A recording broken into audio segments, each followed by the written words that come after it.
Alex, British Prime Minister David Cameron is going to the Palace today to ask for a dissolution of Parliament, which will pave the way for general elections on the 7th of May. That will bring the curtain down 5 years of coalition government between the Conservatives and the Liberal Democrats. An improbable coalition, many people have said, born in an indecisive election at a time of economic stress. How would you summarise the experience of coalition government in the last 5 years? Well, Adam, it's really true that Britain is not used to coalitions. But actually, this has been a relatively successful exercise, I think, in terms of British politics, especially if you're Conservative. I think, in other words, that they've had 5 years of fairly stable government. The government has lasted, which you might not have expected it to do so. It's less successful for the Liberal Democrats because of the compromises they've had to make through being part of a coalition, being part of government, which probably a lot of Liberal Democrats never actually expected to be. They've had to make some pretty unpalatable choices, and they've lost a lot of their support as a result. So I don't think they're going to be rushing into any new coalition, and that could actually shape whatever happens after May the 7th. Now, you've got a piece in the April-May edition of Survival called Britain's Confusing Election. Can you take us through some of the sources of the confusion surrounding this very uncertain electoral prospect? Yes. Well, as you said, when this government, the present government, came in, it was at a time of economic stress. We'd had the financial crisis, and as a result of that, we've had a period of budget austerity, spending cuts, which have not been very popular. And although in fact the economy is now doing quite well, and employment is at a record high,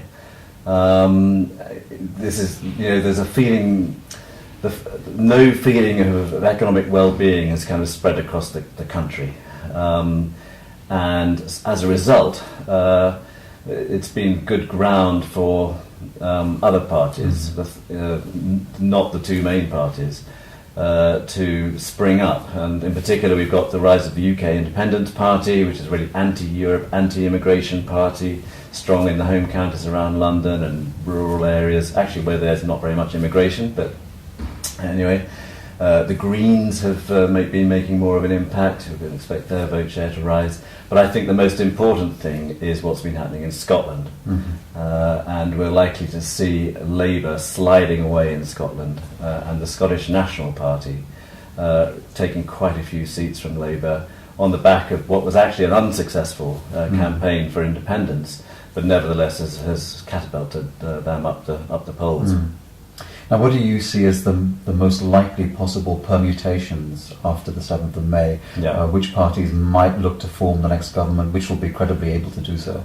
I mean, forecasts are very difficult, but it looks as though, from the polls at the moment, as though both the Conservatives and Labour will win about 280 seats each. That's just, I mean, it's not a forecast, it's what the polls are showing right now.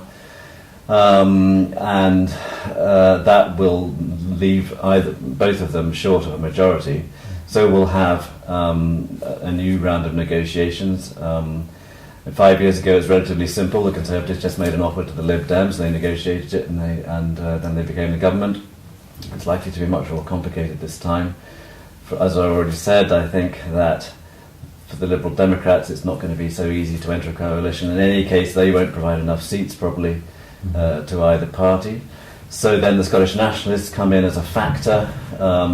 Impossible to see them in coalition with the Conservatives, but possibly with Labour. They're both left-leaning parties.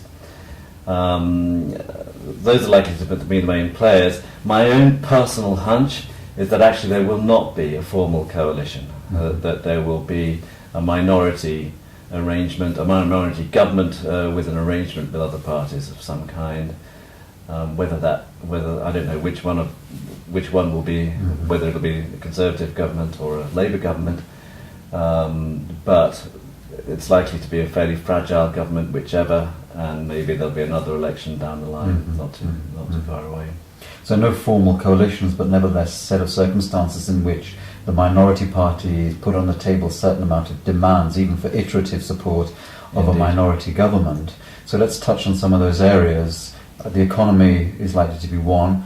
The Scottish question, which, as you mentioned, has not gone away after the referendum, is another. Yes. And then the whole question of Britain's relationship with the European Union. How could that all play out? Yes.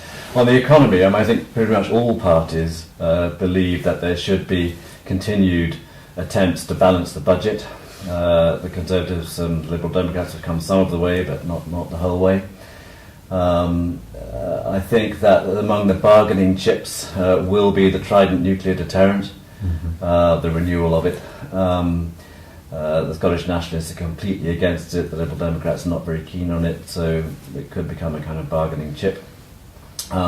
Europe is a very divisive issue, and the Conservatives have already promised an in-out referendum on the European Union by 2017. So if they are in government, they will lose a huge amount of support among their own members. In Parliament, if they don't actually have that referendum, so probably will have one. Labour say they won't have one. There's a fairly clear choice there. If you care about Europe, there's a fairly clear choice. One of the things you hear in Europe and elsewhere in the world at the moment is a rising sort of drumbeat of concern about the absence of Britain in foreign policy questions, that this traditionally very activist country with a sense of global responsibilities and capabilities in order to pursue a variety of interests and to make a contribution is just no longer quite there in the same way that it was before. Is it likely that under any of the permutations we're likely to see, that course is going to be corrected, or is it going to be more of the same in respect of that? Yes. I mean, David Cameron as Prime Minister, he's sort of hamstrung, especially as far as Europe is concerned, by his own party's ambivalence about Europe. So he doesn't want to be seen as taking a key role within Europe. I think if it's Ed Miliband, the Labour leader, who becomes Prime Minister, one can see Britain trying to get back more into the centre of European affairs. It'll be something where he can make a mark. But it's true that Britain doesn't seem to be at the sort of at the forefront in international affairs right now. Of course, we are in the Iranian talks that are taking place right now. There have been some other interventions under David Cameron, for example, in Libya. But I think one would hope that the next British government will take foreign affairs, a bit more seriously. Okay, Alex, thanks very much.